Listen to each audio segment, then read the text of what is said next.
Hello and welcome to Sporting Life's World Championship special ahead of what promises to be a thrilling fortnight of Crucible snooker. I'm Gareth Jones and delighted to be joined by snooker professional, coach and commentator Peter Lines, as well as our resident snooker expert Richard Mann, as they guide us through the draw and hopefully predict the eventual champion ahead of the action beginning in Sheffield on Saturday morning. So the format is really simple. We are going to quickly go through the 4 quarters to see who's going to come through each of those, and we're going to name our finalists and the eventual winner. Simple, I'm sure. No pressure on me. It's easy for me to say simple. It's on you two gentlemen. So quarter 1, only one place to start, and that, of course, is with Ronnie O'Sullivan, the defending champion, but sketchy form currently, and as always, he has an opinion on how snooker is currently going, which I'm sure will continue to make headlines over the next couple of weeks. Rich, where is he and his form and his mindset, more importantly, going into this? Yeah, I think there's lots of reason to be positive, actually. I know he's not had a good season in terms of ranking events, but before Christmas he won 2 massive events, one in Hong Kong and then the Champion of Champions. I think equaling Stephen Hendry's record of 7 Crucible wins last year was a big deal, but I think he'd love to go past him now. I don't think determination or attitude will be a problem over the next few weeks.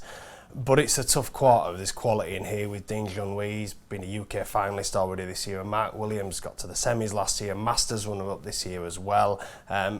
Probably the most interesting quarter of them all, actually. But I definitely wouldn't be down on Ronnie's chances. Peter, as a player, what do you make to Ronnie? And do you have any idea of the kind of mindset he's going to go into this tournament with?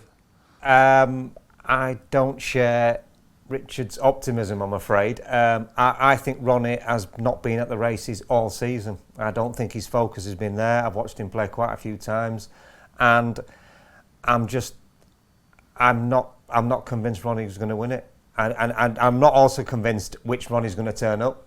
I don't think his focus has been there at all. And I'm not sure even the great Ronnie O'Sullivan can just turn it on and off when he wants. So if it's not going to be Ronnie in that quarter, then who else are you looking to shine in quarter 1?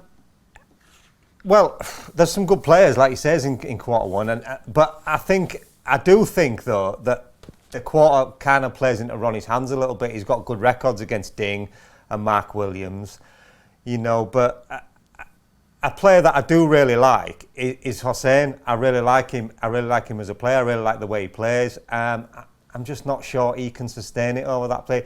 So I would still think Ronnie may come out of this quarter and get to the semis, but I don't think he'll go all the way.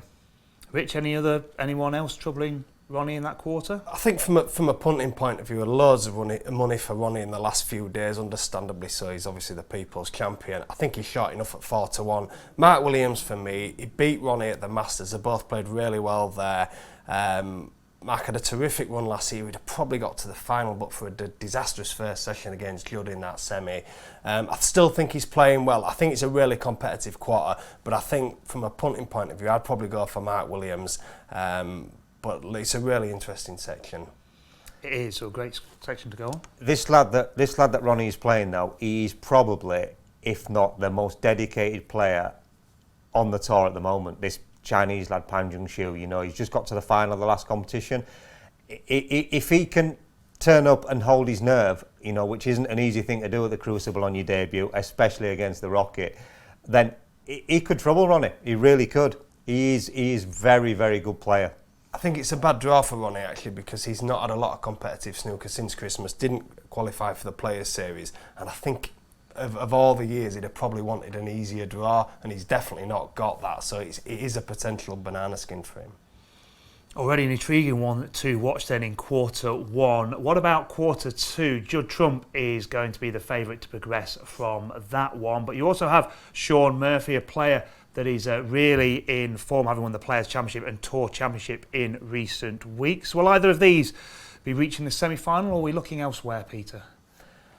I think it's a tough call. I think Shaun Murphy is probably the standout player at the moment. Judd's an absolutely fantastic player, but he seems low on confidence, which is a weird thing to say. He won the Masters, he's the Masters champion, but he does seem low on confidence, and he's landed a kind of a Crucible specialist, Anthony McGill, in the first round. You know, he absolutely loves it at the Crucible, and he seems to play his best stuff on the big stage, does Anthony? And it is going to be a really tough ask for Judd to come through this. But you know, yeah, I'm going to go for Murphy, I think. One vote for Murphy.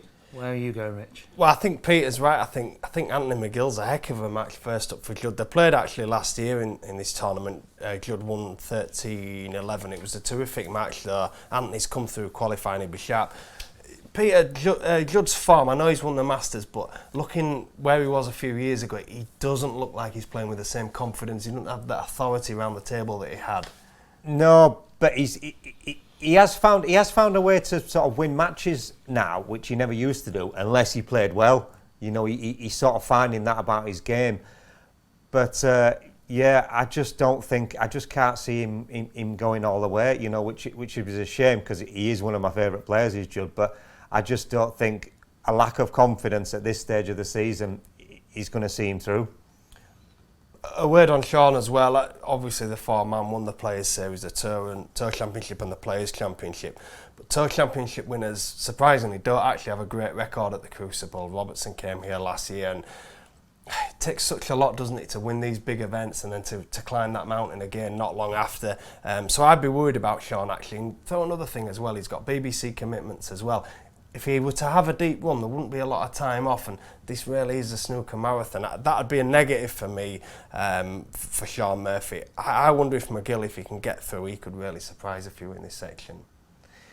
Yeah, absolutely. And I don't also think we should rule out Lazowski. He's a fantastic talent, and surely it's only a matter of time before his potential comes to the fore, but I've just got a feeling Murphy's going to keep his good run going. Okay, well, just quickly on Jack, where do you stand on this? Won't he ever win a big event? I mean, certainly has his detractors, but he's an immense talent. Yeah, I think it's only a matter of time. But having said that, and people are saying, oh yeah, he's the best player not to win one, but all the players he's played in finals are better than he is. You know, he's played Judd, he's played Selby, I think he's played Robertson. They're all better than him, you know, so has he got any right to beat them in the final? No, he's not. But eventually, he's probably going to play one where he doesn't play them, and he will win. So just to confirm, coming out of quarter two, you're going for Murphy, Peter. I am, yeah. Rich, you're going for... I'm going to go for Anthony McGill to spring a surprise. Oh, okay, then, like that. Brave from Rich. Not often we say that about him, particularly when he's trying to have a fight with his missus. Definitely not brave there. So on to quarter three, world number three. Mark Allen will be the favourite to progress from this, but Neil Robertson will certainly have his backers, despite the fact that for him, a trophyless season, which is rare. Rich, how's this one playing out? This probably sums up what a fickle game snooker is. Just before Christmas, Robertson was knocking hard on the door, and everyone, us players, were saying he's the best player in the world. Missed a bit of a chance at the Scottish Open. He was heavy favourite going into the semi-final. Joe O'Connor played really well to beat him that night. And then the wheels have kind of come off of Robertson since he didn't qualify for the Players' Series. He would have been defending champion at the Tour Championship. But I think what he hasn't had at Sheffield over the last few years is a freshness angle. He's been run ragged all season, he's gone deep everywhere, and he's kind of run out of steam. That won't be an excuse this time around. He would be really geared up to finish on a high. I know he wants to be a multiple champion. He's gone on record as saying that. I don't really buy into this. He doesn't like the Crucible theory, actually. He made 3 quarterfinals in the last 4 years. He's won the thing before. I'm expecting the real Neil Robertson to turn up in the next couple of weeks. I'm not saying he'll win it, but I'd be disappointed if he couldn't go really deep. Peter, what about yourself?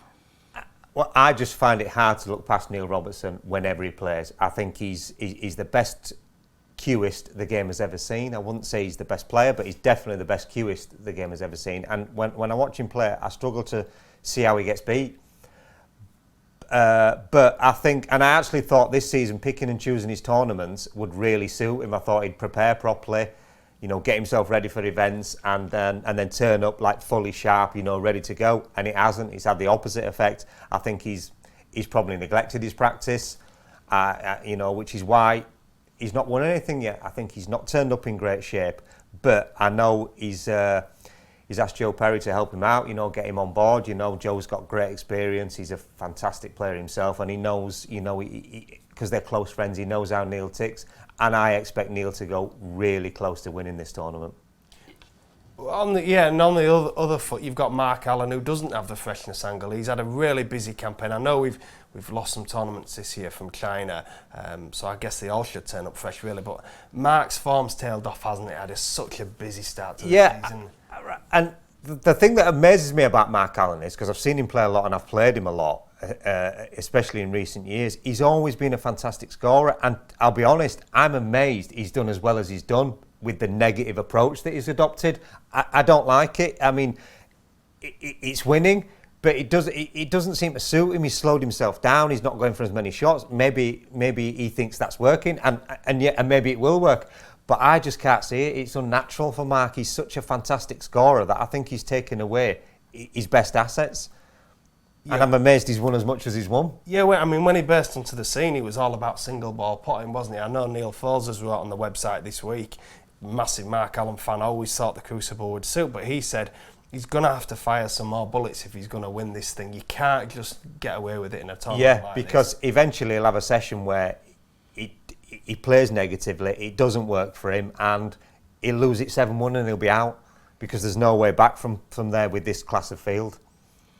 Okay, so going into quarter four, someone that does, I think, fire some bullets from time to time is Mark Selby, the four-time champion. He obviously heads the betting, but you've got John Higgins in there also.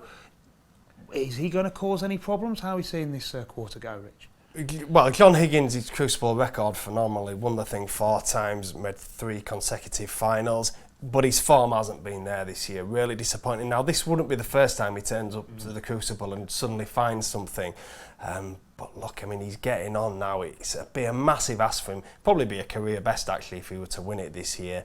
And he might have a tough first round tie against David Grace, who you know well, Peter, Leeds man, Leeds United fan, I should say. Massive tie for David, this.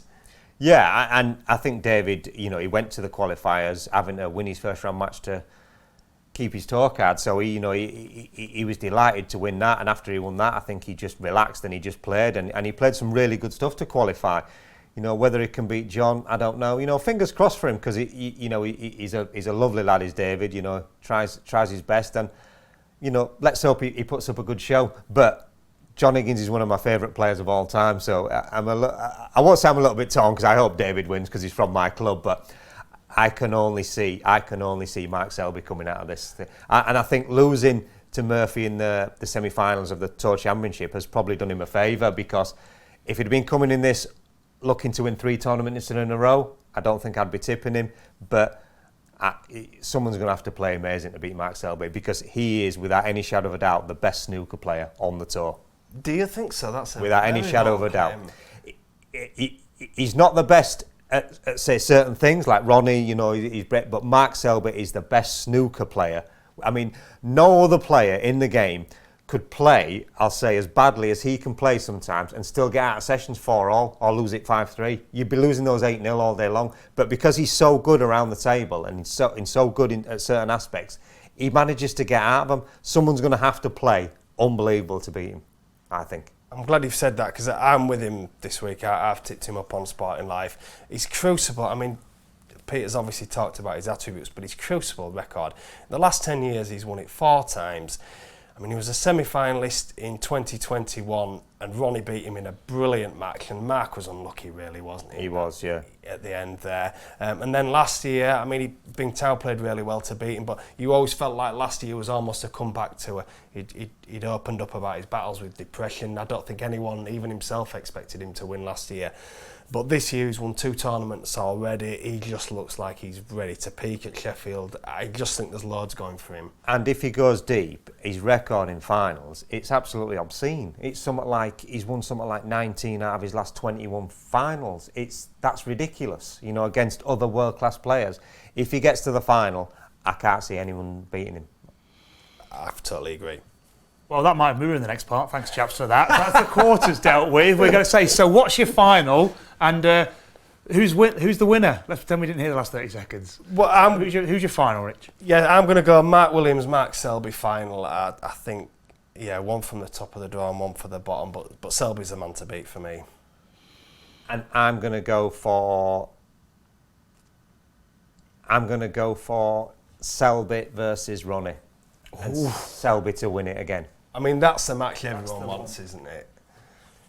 Yeah, that's the match that everyone would want. That's what Eurosport want. That's what BBC want. I can tell you now. Yeah. Okay, so we're all in on Selby then. That's where we're going to go for that. So yes. Yep. Okay. Well, thank you so much to Peter and Rich for their expertise there. Thank you for watching. Do watch out for our other video with Rich and Peter talking about the current state of snooker and really if it is in crisis or not. And then do follow sportinglife.com for the whole World Snooker Championship with the best analysis, previews and betting tips and also reaction throughout the whole tournament. So thank you for watching and enjoy the next couple of weeks.